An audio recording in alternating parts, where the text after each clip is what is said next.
This is 5.6, graphing linear inequalities in two variables. A linear inequality in two variables can look like these, where we have ax plus by is less than or equal to c, and ax plus by is greater than or equal to c.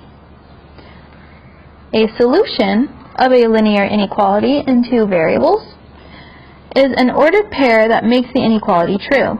We can have more than just one solution.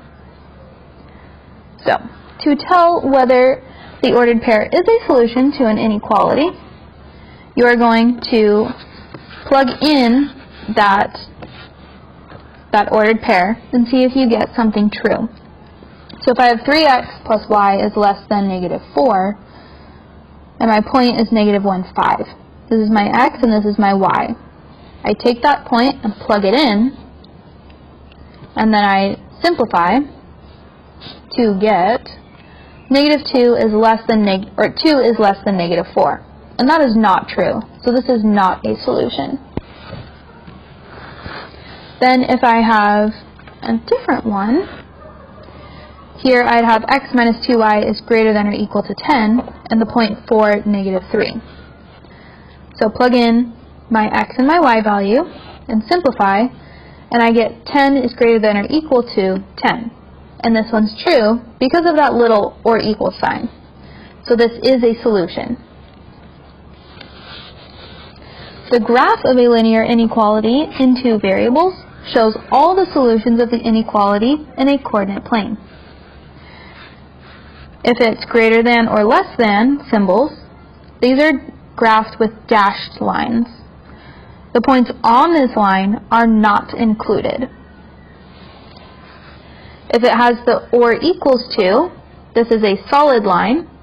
So it has a line, it's a solid line. These points are included. So we are going to graph the inequality like it's a regular line. So you plot your points, and then to know if it's solid or dashed, you look at what kind of symbol it has. Then you will shade one side of your graph that contains solutions. So just like up here when we checked, you pick a point and check it. So you test a point that is not on your boundary line, not on the line that you're drawing.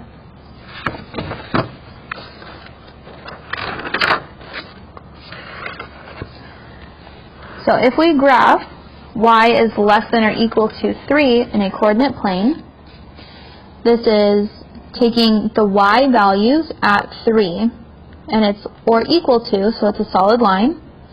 And it says y has to be less than. So I'm going to pick a point, 2, 1, that's right here, and test it. And that is true.